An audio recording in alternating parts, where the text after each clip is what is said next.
Welcome to Terror in Tandem, a podcast about finding entertainment in the macabre.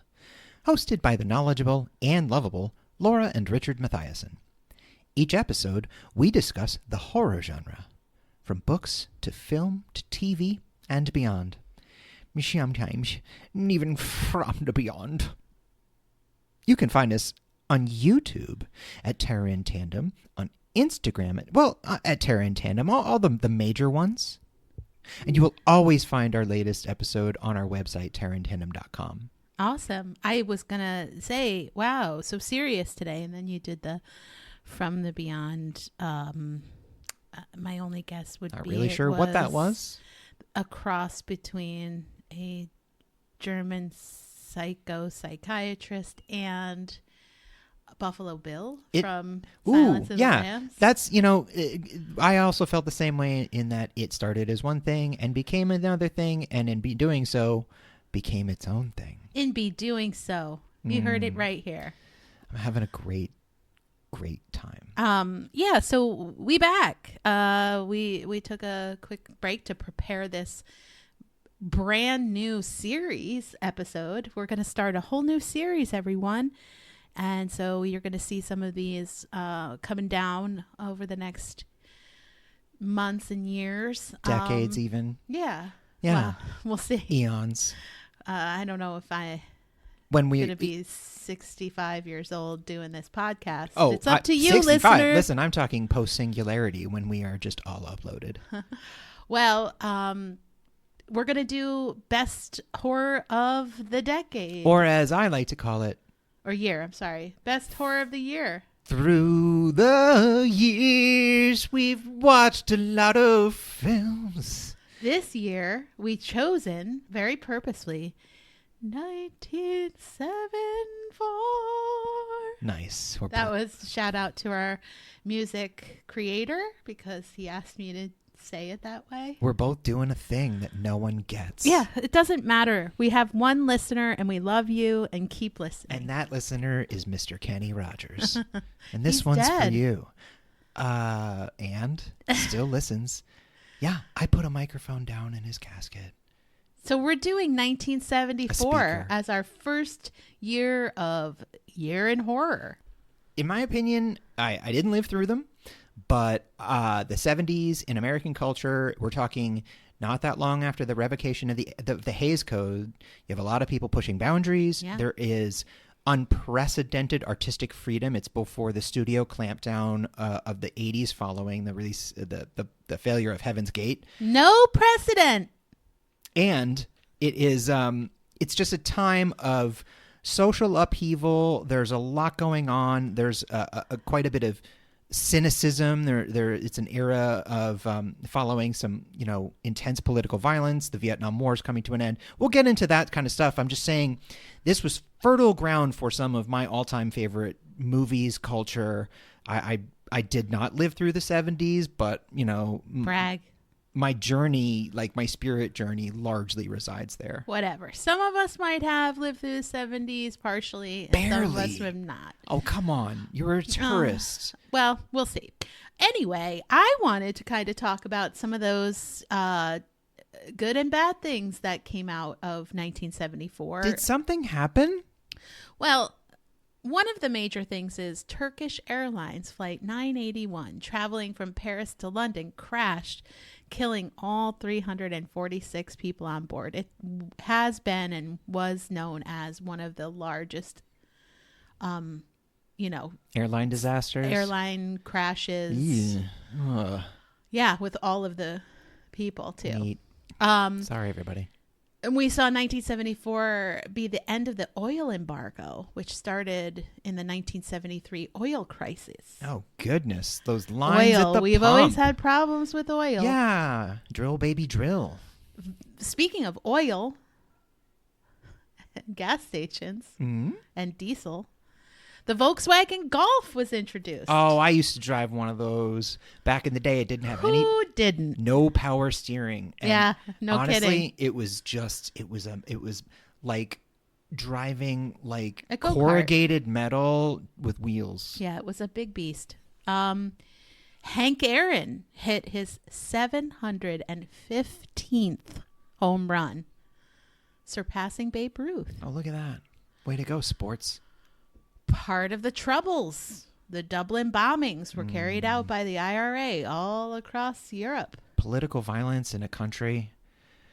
Gosh, glad we don't have to live through things like that. If you're choking on all this upheaval, the Heimlich maneuver was introduced.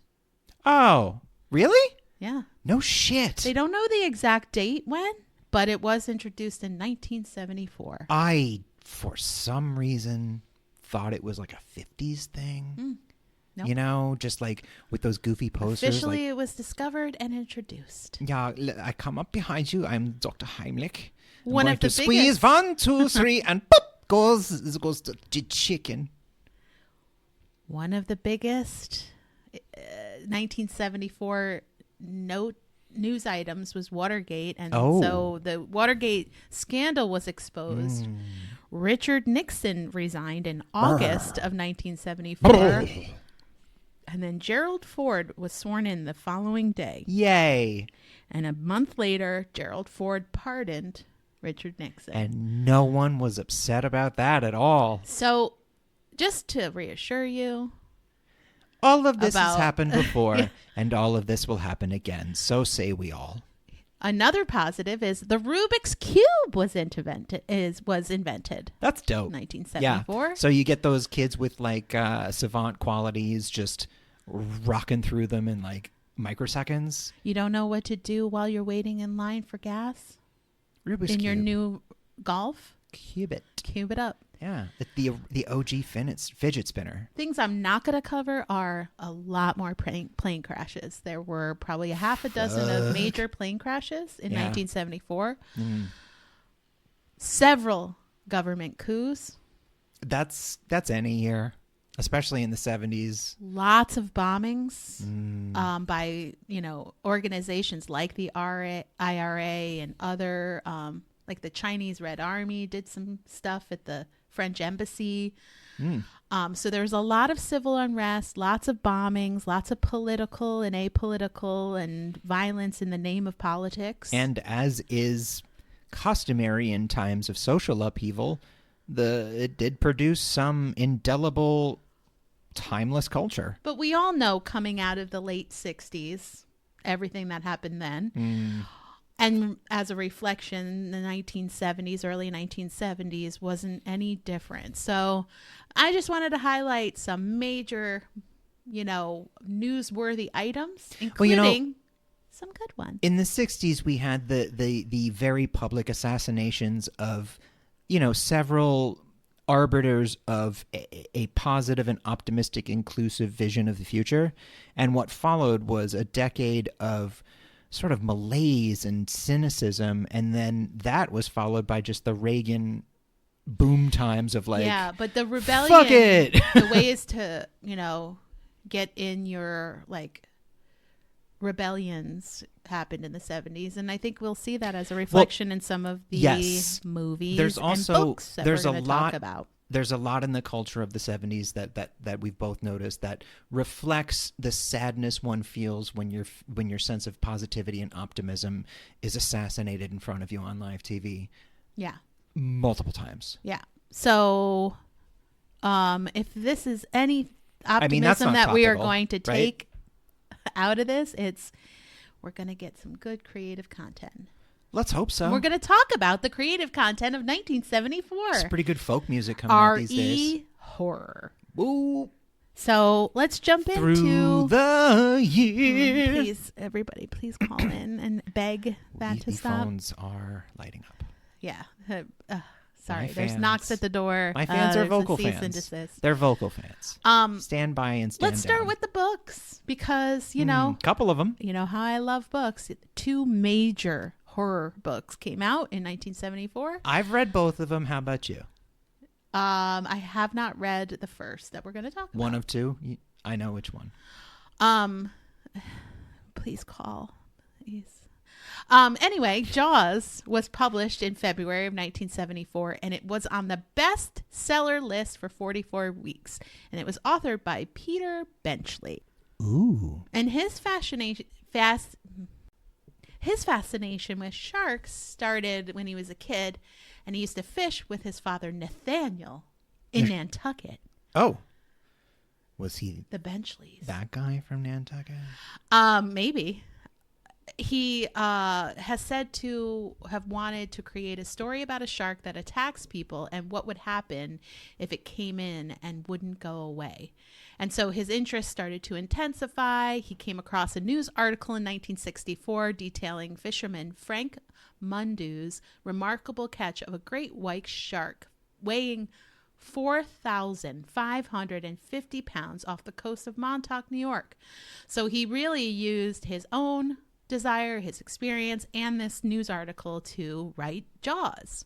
He's also the kind of from a literary dynasty. His grandfather, Robert Benchley, was a well-known humorist and satirist, famously for Vanity Fair and the Harvard Lampoon, as well as the New Yorker. So comes from a writing dynasty, but I don't think Robert Benchley wrote scary shark novels. No, he didn't. You know, Peter Benchley also wrote The Deep, yes, which was a movie in the 70s with Nick Nolte about like deep divers that find an old Spanish opium shipment that like in a shipwreck. Absolutely. He loved writing about sea shit. Yeah, he did. I think he wrote a thing about a squid too. Big squids.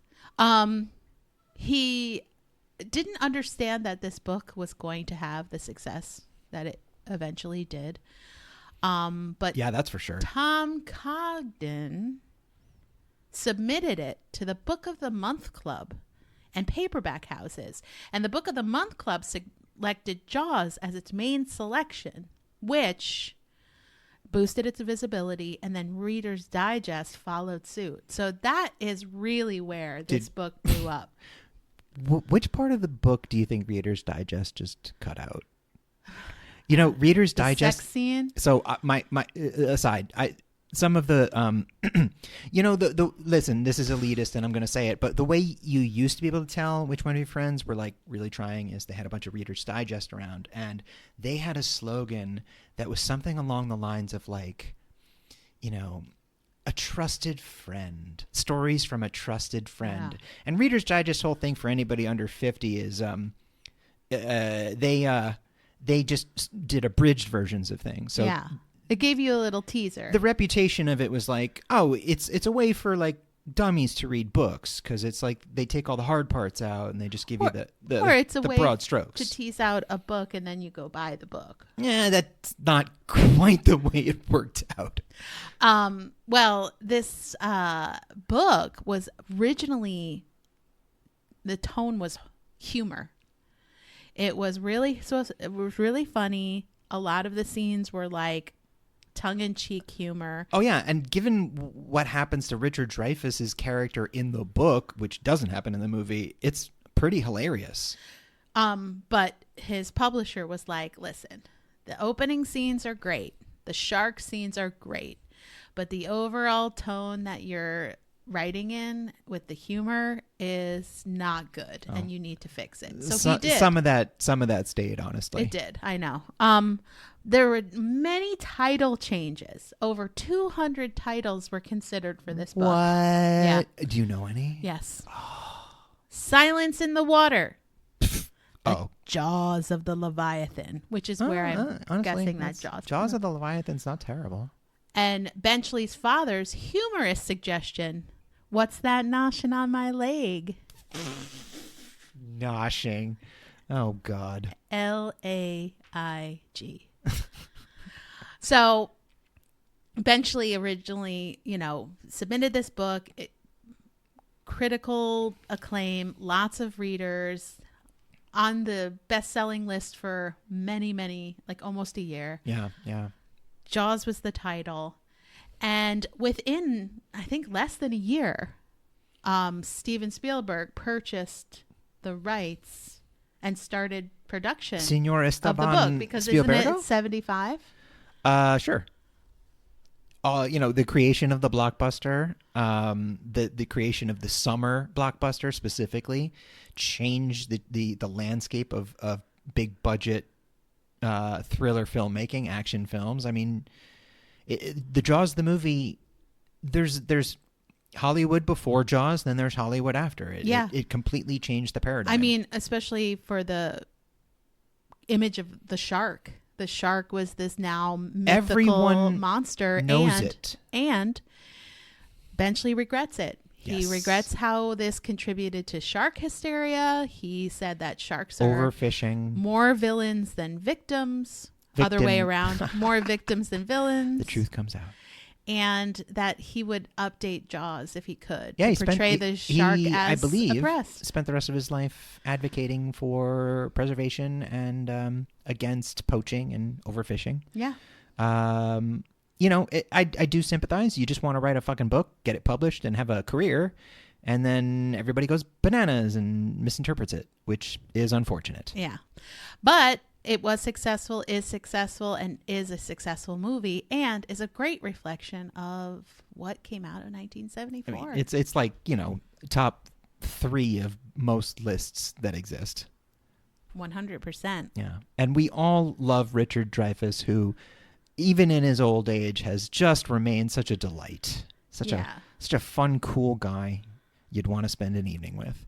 So cool. What was the other book? You mentioned there were 2, and I'm dying to know what it is. Well, why don't we jump into a movie? Why don't we break it up a little bit? Book, movie. I just got edged. It's okay. Go ahead. It's down. Oh, what's the movie? Oh, did you want to talk about the big one? Yeah.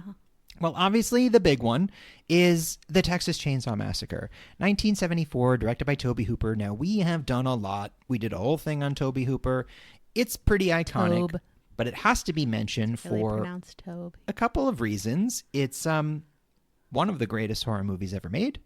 It's got a completely out there introduction narrative done by none other than John Larroquette. That, listen, this was long before Night Court, but watching it now, it is always something to hear him doing the fucking opening monologue of Texas Chainsaw Massacre. But Who? John Larroquette. Oh, yeah, right. It's just it's a magnificent, gritty, monstrous. I know there's a lot going on in there, but it is kind of an examination of human monstrosity. I mean, these people they're not supernatural. The film is loosely inspired by Ed Gein, which loosely, there's going to be, very loosely, Yeah. but still is going to be a Netflix movie, short TV Yeah, I saw series that. Yeah. with Charlie Hunnam, who looks completely different. I you know will- how I will check clickbait that. articles say Jennifer Love Hewitt looks totally unrecognizable, and she doesn't. She No. looks just like herself, maybe a little older. She'll always be my Jennifer Love Hewitt. But Charlie Hunnam does look completely different. Yeah, like when Nicole Kidman puts on Might a as well fake call nose. him Charlie Hunk. Oh, good one. Hunk, yum. More like Charlie Hunnam. So yeah, I will watch that one. Steven Railsback played him in a version called Gein in the 90s that was really good. And Ed Gein has been the inspiration for Psycho, Buffalo Final Bill. Silence of the Lambs. Yeah. Um,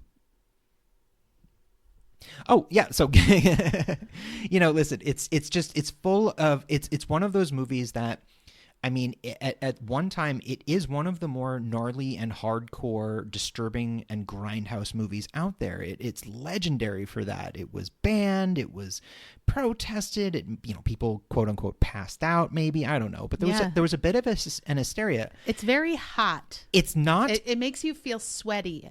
Yes, it's not an entry-level film, and yet, despite its supposedly its humble beginnings and its niche sensibilities, it has totally broken through the zeitgeist. Like, everybody knows Leatherface. Everybody has heard the Texas Chainsaw Massacre. Whether or not you've seen the movie, you have a broad understanding of what it is. When you hear a chainsaw activate, Yes. you do, if you're from a certain generation, of course, and beyond, you do think of Leatherface, or you might think of Evil Dead. Like, what fascinates me about that is some of those things make sense. Like, Freddy Krueger is funny. Like, he's legit has a sense of humor in those movies, and there were beautiful, famous actors in those movies. Where Jason's got the cool mask. And again, there are beautiful actors in those movies. The Texas Chainsaw Massacre is raw and sweaty. It stars a cast of like unknowns, mostly just look like normal people. Yeah. And it's dirty and grimy and bleak. Well, and yet, despite that, again, like, everybody fucking knows who Leatherface is. they know, and also are filmmakers and other people in the horror genre are very inspired by this movie. Wes Craven famously said that the film looks like someone stole a camera and started killing people because it's really raw and unpolished, and that is due to cinematographer Daniel Pearl. You really do feel like you are in the most humid parts of Texas. Yeah, they just filmed in grueling heat and really long hours to kind of torture the actors into acting like they were desperate for help, which it worked because it looks like they are. Yeah, R.I.P. Marilyn Burns. You were Sally.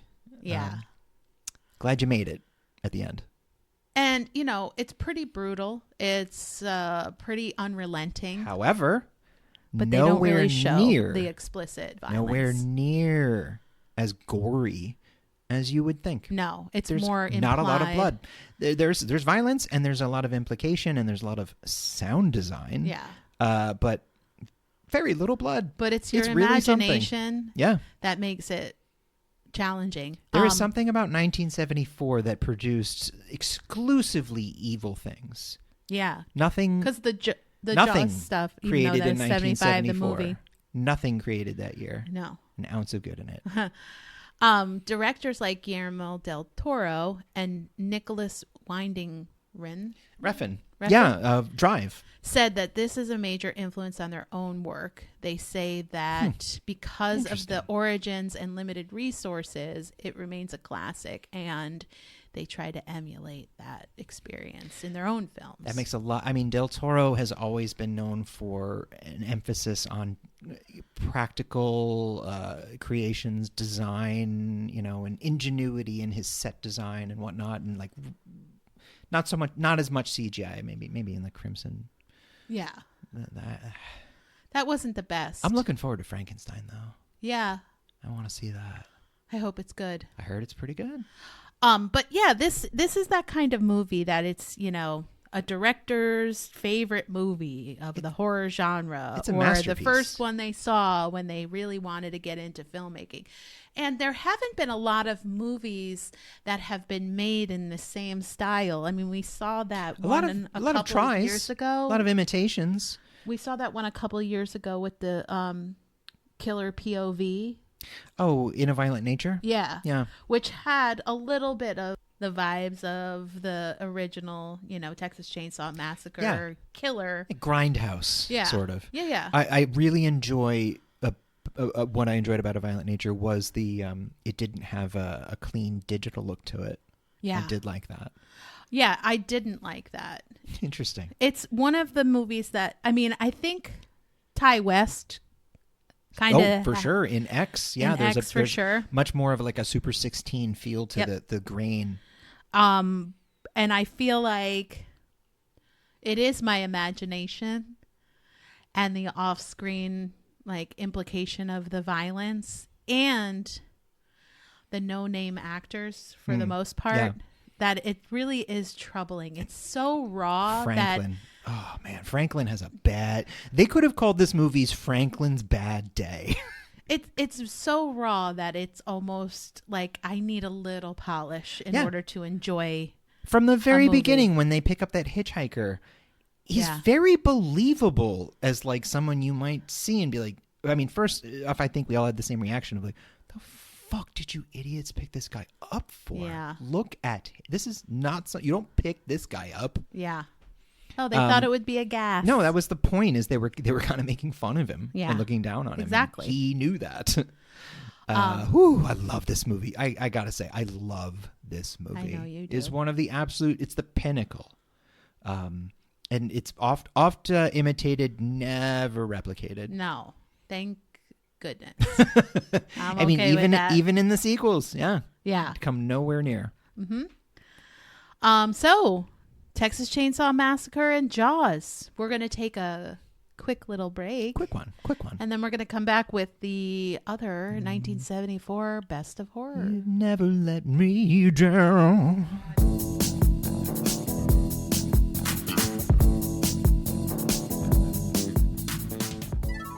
Your body is a slab of marble, waiting to be sculpted to perfection.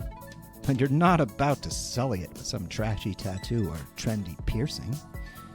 No, your flesh canvas is sacred, deserving of only the finest skin-melting transmogrifiers.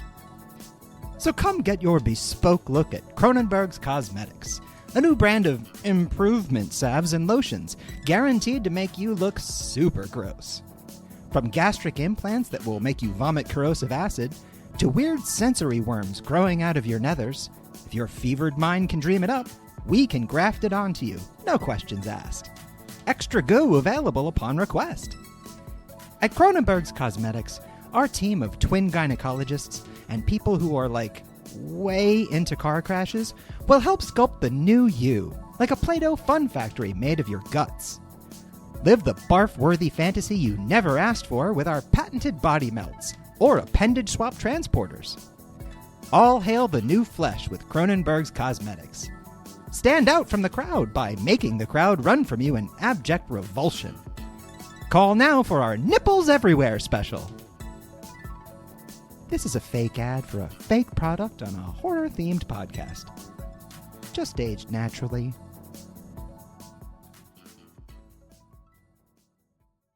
And we're back. Oh, we're back in 1974. It was a different one. So we're going to talk about another book, a major book. A big one. It's Carrie. Carrie by Stephen King. Yes. Not the first one he ever wrote, but the first one he did get published. This is how the story goes. Also, a side note to writers out there. No, I'm going to get to that. Keep going. Can you man. say? I thought you were going to say the other thing. Side note to writers from Richard. Yeah. This is first side note. Laura will have her own. If your first one's not picking up any traction, move on to your second one. Stephen King wrote The Long Walk first. He wrote Carrie later. Carrie was the first one published. Later got The Long Walk published under Richard Bachman, and now all these many years later, it's a successful movie. Well, it seems like it was What a journey. finally the time to get the movie done. Keep writing, folks. If it's what you want to do, keep going. So what I want to do is talk about this book, and I'm going to do it. So as the story goes, and we've discussed this in our Stephen King deep dive, but just as a summary, sometime in We are going to be doing 17 more of those. Sometime in the winter of 1972, a young woman walked past a trash can in her husband's writing room and, saw this manuscript in the garbage can and took it out and made them readable, read through it, and then said, you got to do something with this. Just quick side note, as a man, I'm really proud of how stoic we are. Like, we control our emotions. We don't have tantrums and throw our entire manuscript in the garbage and go, that's not good. I'm proud to be a man. So anyway, back to what I was saying.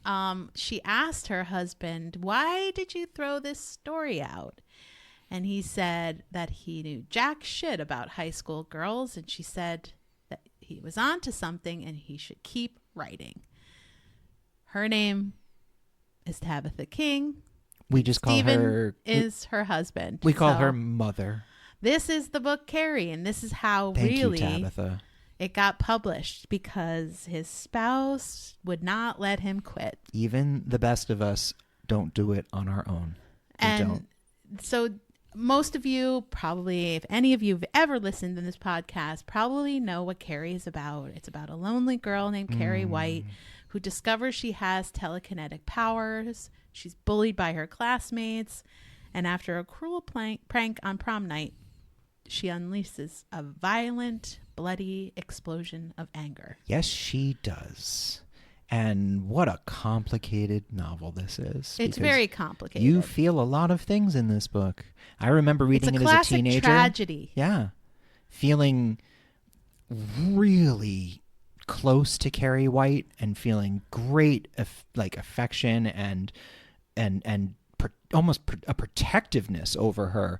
And then the ending, just not knowing what to think. Let's talk about some of the characters. So Carrie White, she's a victim of bullying. She is a victim of repression and, I don't know, I guess, militant Catholic. Christian. It's not even Catholic. It's like weird alternative evangelical Christian. Yeah, like abuse by her mother.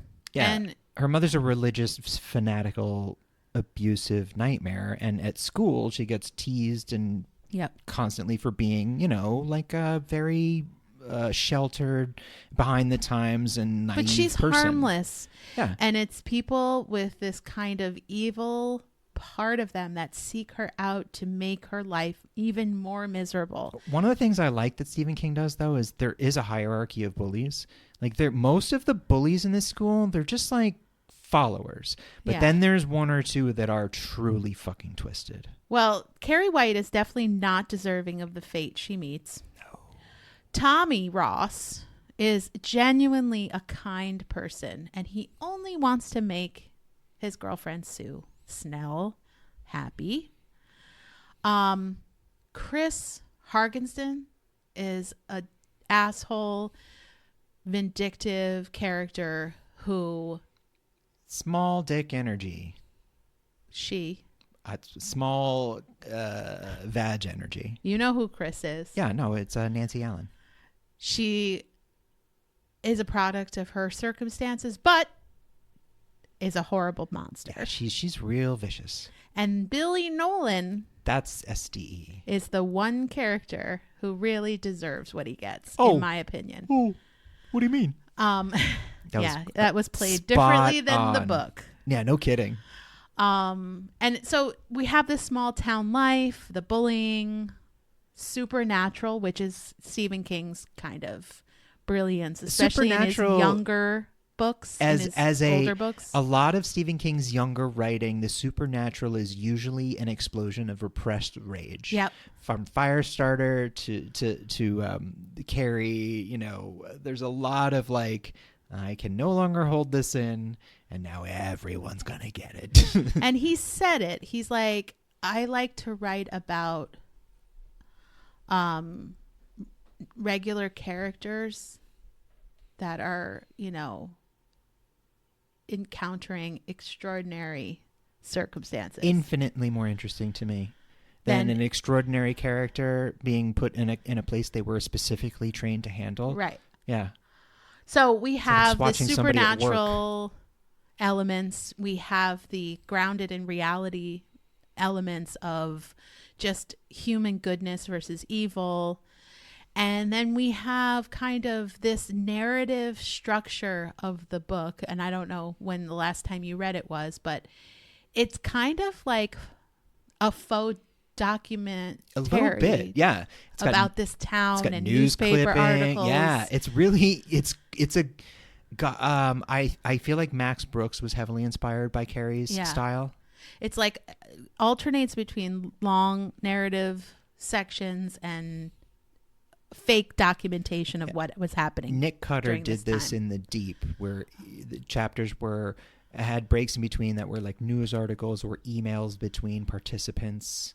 I've seen a lot of authors do it. It's an effective narrative device. Yeah, it is. Justin Cronin used it in The Passage in the beginning when it was all emails and whatnot, and that really kicked off the story. I really like how some novels are like laid out. When it's balanced, it's well done, and Stephen King, nails it here. Yeah. Carrie did sell big time, and in the early 70s, the $400,000 he received for the rights,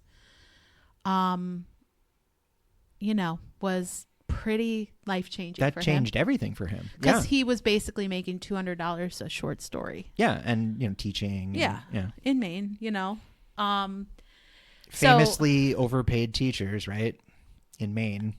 And, this really got them out of crisis. Yeah. His family. Allowed him to become a full-time writer. Margaret Atwood, Handmaid's Tale, other novels. I'm familiar. She wrote the new foreword on the 50th anniversary edition of the novel. Man, can you imagine? Who'd you get to write your foreword? Oh, no one. Just Margaret Atwood. And she considers this financial cliff edge a crucial part of the book's success, saying, quote, "Among many other things, Carrie is a study of what it's like to be a hard-scrabble poor person and brutally marginalized in America. It's territory King has returned to again and again. He knows it inside out. He grew up in it." Yeah, her bullies are the rich kids. Yeah, write what you know. And that's what Stephen King is really good. He knows how to write about small town people. Now, it did not come out in 1974, but the adaptation by Brian De Palma is one of the best King adaptations of all time. Yeah. It just, from Sissy Spacek to Piper Laurie, Nancy Allen, John Travolta, the entire cast, the guy from Greatest American Hero. It is spot on. Brian De Palma is a superlative director. The movie rules. The visual of the pig's blood is indelible. I mean, iconic. Yeah, in everybody cinema. knows the picture of a bloody Sissy Spacek with that look on her face. So now, whenever anyone talks about Carrie, references Carrie, reads Carrie for the first time or again, we'll always picture Sissy Spacek. Absolutely, and which is in why that I silky prom dress covered in pig's blood. I know Mike Flanagan is redoing Carrie. I don't want him to. I don't want him to either. Doesn't need to be I'm redone. sure it'll be good because it's Mike Flanagan. I'm sure, but it's been done over and over and over. There are plenty of other stories to tell, and the movie is one of those things you watch and you go, okay, well, what can I do that this didn't? Yeah. I don't understand what you can do that Piper Laurie and Sissy Spacek did not do in the original. He should just go back to, more Shirley Jackson. Make the Dark Tower. Well, that is an impossible feat. He's been working on it, and it's flana possible. It seems like, though, if you say The Long Walk was like the next work of King's that he went to after Carrie or before Carrie or right around No, it Carrie. was the first novel he wrote. Perfect. The Long Walk. That is very much about doing whatever it takes to get money for your family. Yeah, and Vietnam. For your future. Yeah, and Vietnam. Yeah. Lot about Vietnam. Yeah. Yeah. Well. So Carrie, it's a classic for a reason. Everyone should read it. If you want to cheat and watch it instead of reading it, shame on you. Now, on Richard's Weird Weird Corner, which is full of mushrooms and goblins, I am going to talk about two books that came out in 1974 by beloved Brian Lumley, rest in power, King. He no relation to J.J. Abrams' best friend, Carl Lumley. Oh, love Carl Lumley. He's the best.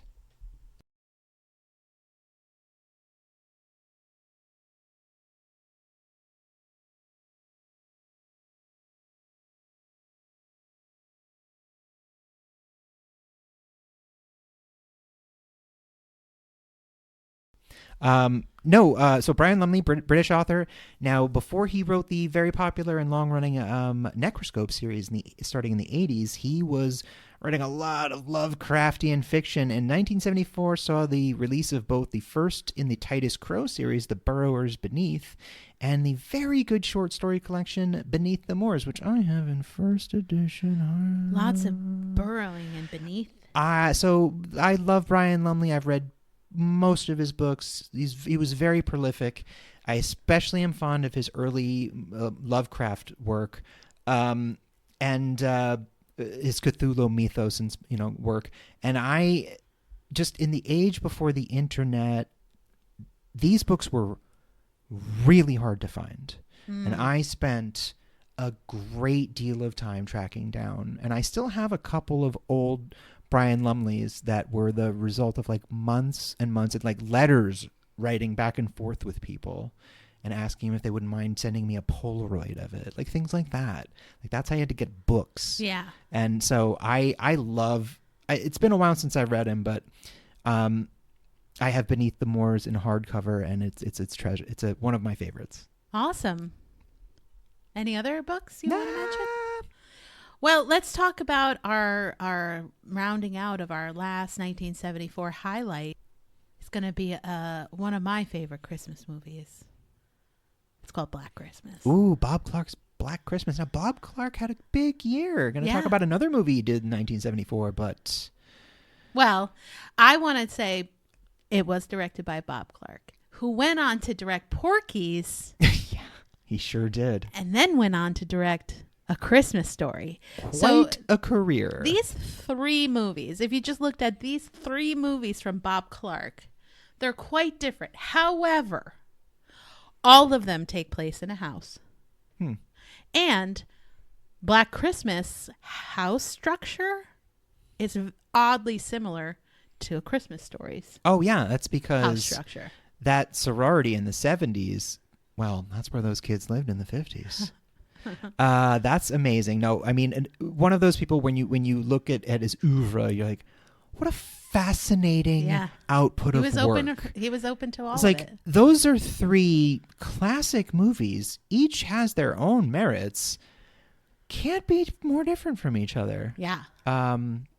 Anyway, wow. So this is starring Olivia Hussey and Margot Kidder, among others. Olivia Hussey, I think, may have been my earliest crush. Yeah, she's so pretty. And she's great in this. And she, in my opinion, and from this film, is probably the original Final Girl. For sure. Oh, I mean, this is actually largely considered the OG slasher. Now, there's some controversy because I would wager that the British film Peeping Tom, which predates it by about 8 years. We can say American slasher then. Well, it's not. It's a Canadian movie. Black Christmas? Mm-hmm. Bob Clark was Canadian. It's a Canadian production. So, but it is considered like the first, like, major slasher. Yeah. Like where it really became its own genre. Mm-hmm. So let's just give a little download on what this film is about. It's about a group of sorority sisters and their house mother mother hilariously played by Margot Kidder. I know. Who? Drunko Kidder. Wow. Sorry. Anyway, they are spending time together in their sorority house before leaving for Christmas break. And they don't know that there's a deadly threat. But they do start to get some pretty obscene phone calls, breathing heavy and, hang-ups and things. And they don't realize the killer is inside the house. Yeah. But the audience does. So this was like one of the first times that, you could, we've like, seen this happen. Legit yell at the screen, like, don't go in there. Don't go in there. Yeah. And the attic becomes the killer's lair. Yeah. And it's decorated with this really creepy old rocking horse and all these mannequins. The lights. Yes. So it's becomes very festive. A very critical plot device. Because we see it and they don't, and we are knowing what's happening before they do. Building and so tension. The tension is great. The killer's like right above them while they're just, hanging out. And this living life. Killer inside the house concept is brand new. This is a very new thing in 1974. And just by me saying it, that it has influenced many other horror the films. first thing that hops to mind for me is When a Stranger Calls. Well, that's one of them. The killer is using a separate phone line to terrorize the victims in When a Stranger Calls. And it's referencing the same urban legend, but 5 years later in Black Christmas. So, however, doesn't Wait Until Dark predate this movie with Audrey Hepburn and Alan Arkin? I don't know the answer to that question. Yeah, I think Wait Until Dark is maybe an earlier example of woman alone in her house being terrorized. It draws from the urban legend, The Killer Upstairs, which has been campfire tale. I take it back. Wait Until Dark is a home invasion movie. Yeah. So that there's somebody there. Yeah, but he breaks in. He's not like living in the attic. Right. Yeah. But we find out that they break in at the I same mean, time. listen, Black Christmas walked so bad Ronald could run. And so the phone calls themselves were designed to be really unsettling, and they used multiple actors to showcase different personalities of the killer Billy, because we do find out he was a paranoid schizophrenic. Yeah, but that's a really cool just plot, like a device to use. That's neat. Yeah, they were sexually explicit, animalistic, feral, and so it created kind of an unnerving, unsettling experience for the viewer of the film. You know, I recently saw something I read about it in American Psycho when Willem Dafoe is interrogating Christian Bale. Mary Harmon had them film 3 versions of the scene where Willem Dafoe was convinced he was guilty, he didn't know at all, and he was convinced he was innocent. And then they cut different versions from all 3 cool. to make it look like you could not possibly get a read on what Willem Dafoe was thinking, his character, and it made it really off-putting for Patrick Bateman. Yeah. And like ramped up the paranoia. As just, that's a director. Yeah, for sure. So one of the things that this brought up is that in the 70s, you could not trace phone calls. So this definitely played on that vulnerability. So everybody watching this film in 1974 knew that these phone calls could not be traced. So you didn't know, oh my gosh, if I'm getting prank calls, what if there's someone inside the house? And, you know, how are they making that phone call, you know? So it's really interesting, I think, the different devices. It's a good movie, too. The actual murders themselves are really well done. Yeah. They're kind of shocking. And they're very beautifully directed. Claire is murdered within the first 10 minutes. House mother kind of has a weird Okay, girls, it's hook time to go to situation bed, buddy. when she discovers Claire's body. Yeah, well, Margot Kidder gets it rough. Yeah. It's There's a a tough glass one. figurine situation, Never good. which I think is an homage to the Glass Menagerie. Mm. And, you know, it's very giallo. There's a cat on a hot I tin think roof. it's very giallo. Giallo. I agree. And Carl Zitter, he did the music for the film. It's very surreal and really macabre. And he achieved this by tying different objects to strings of a piano to distort and warp the sounds that it made as it played. And he recorded music and play it back at a slower speed to manipulate the results. This is where the true genius of humanity lies. You find someone who has ideas like that. Yeah. That's a genius person. Yeah. So what's interesting is the final girl trope, you know, Jess, she's the main character of this, Olivia Hussey's character. And we're being told that, you know, the archetype is good.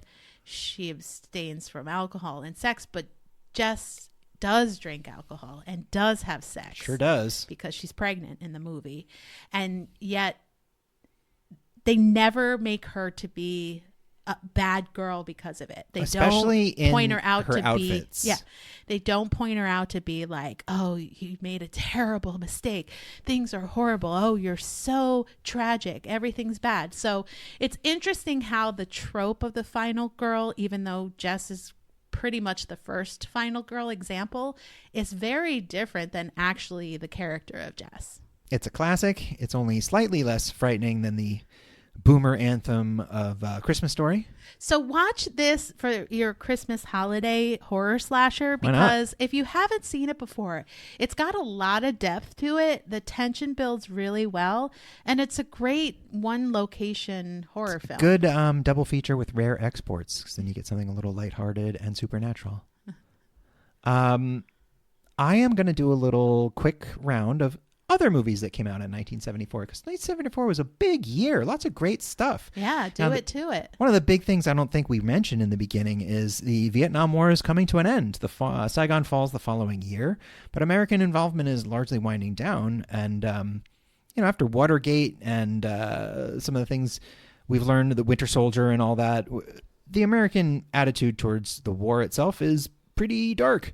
So that comes out a lot in Bob Clark's other 1974 movie, Death Dream, which is about a family. Yeah, family gets, it's also called Dead of Night, I think. A family gets notice from the army that their son died in Vietnam, and the mother refuses to accept it. She says a prayer, and then their son shows up, and he's obviously really weird, and he needs blood or he deteriorates. But the hardest part of the movie is the mother completely doesn't care about any of that. She just has her son back, even though it's definitely not her son. It's like a monkey's paw type movie. Yeah. So one of the more interesting things about this movie is it stars John Marley as the dad, and he is Hyman Roth in The Godfather Part 2. So that's something. I remember his eyebrows and everything. Now, a few other movies that came out this year: Captain Kronos, Vampire Hunter, was supposed to be the start of a big franchise. Your favorite Hammer film Films. of all Yeah, listen. time. It stars,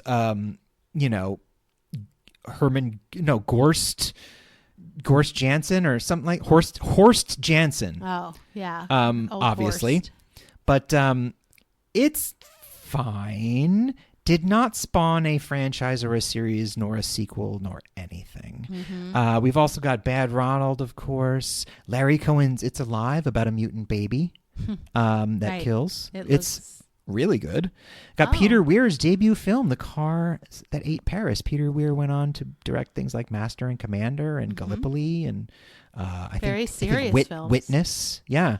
Well, The Cars That Ate Paris, it's a silly name, but it's a silly name, but it's not a silly concept. It's based on a sort of a true story where the inhabitants of a town cause car accidents and then like loot the dead and strip the cars.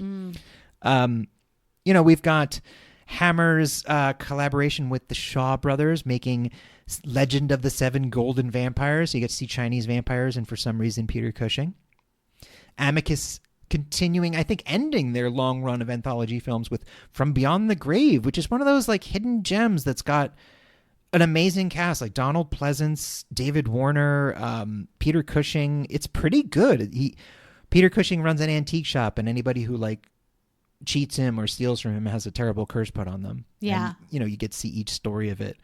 But the last one I want to talk about real quickly is it was the year that one of two Paul Morrissey directed, Andy Warhol produced companion films came out. This one, Blood for Dracula, the other being Flesh for Frankenstein, both starring the classic and incomparable Udo Kier.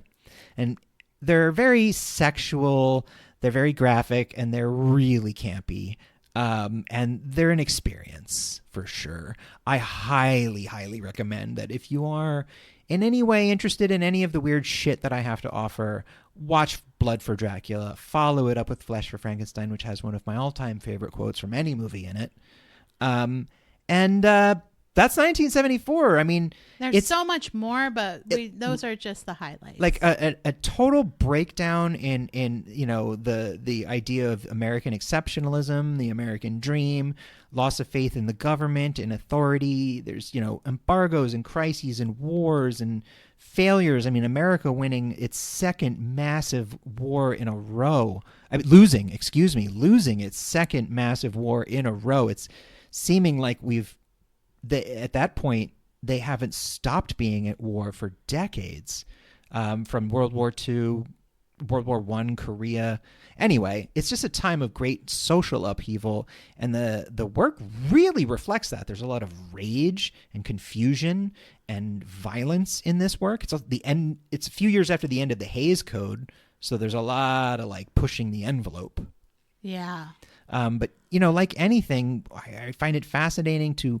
If you look at what people were watching and were afraid of, there's a lot of mistrust, a lot of paranoia in these films, and a fuckload of violence. Yeah, a lot. What do you think? I mean, I haven't seen any of those movies that you mentioned. No, but the ones that you have seen.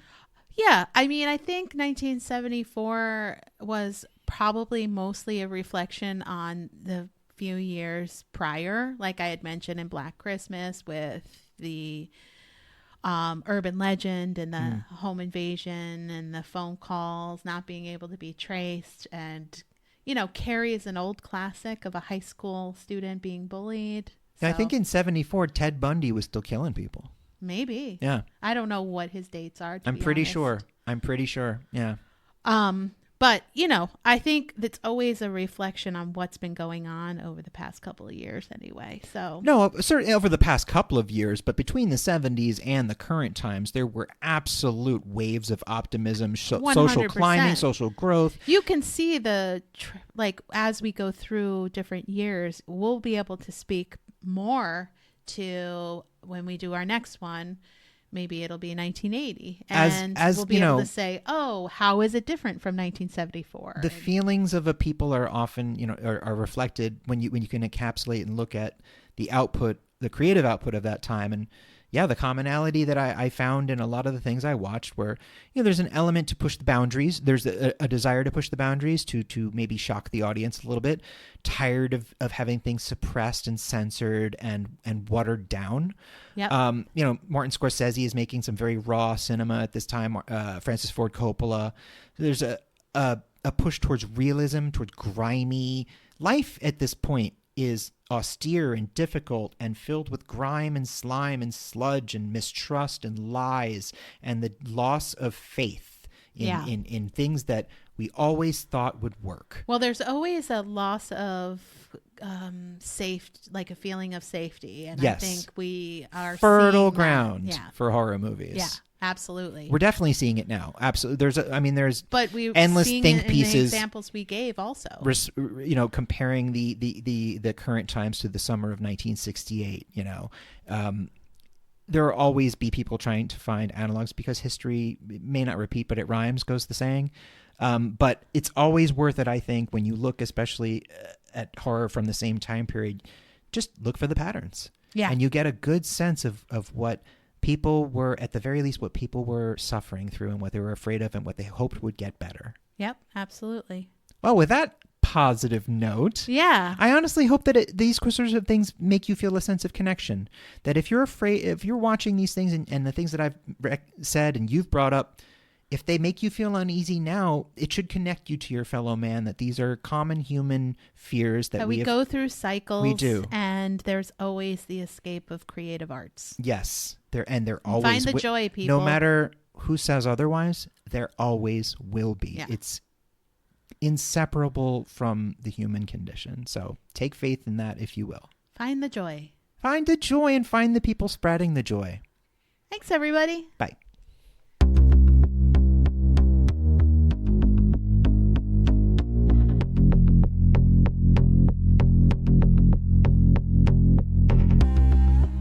Terror in Tandem is written, produced, and recorded by Laura and Richard Mathiasen, and edited and mixed by Richard Mathiasen. Our theme was written and performed by Carrie Denver, and all other music was written and performed by David Suspanic. All opinions expressed on this podcast are our own and should be taken as such. Thanks for listening, and please remember to give us a like, a review, and subscribe wherever you get your podcasts. See you next time. We're standing right behind you.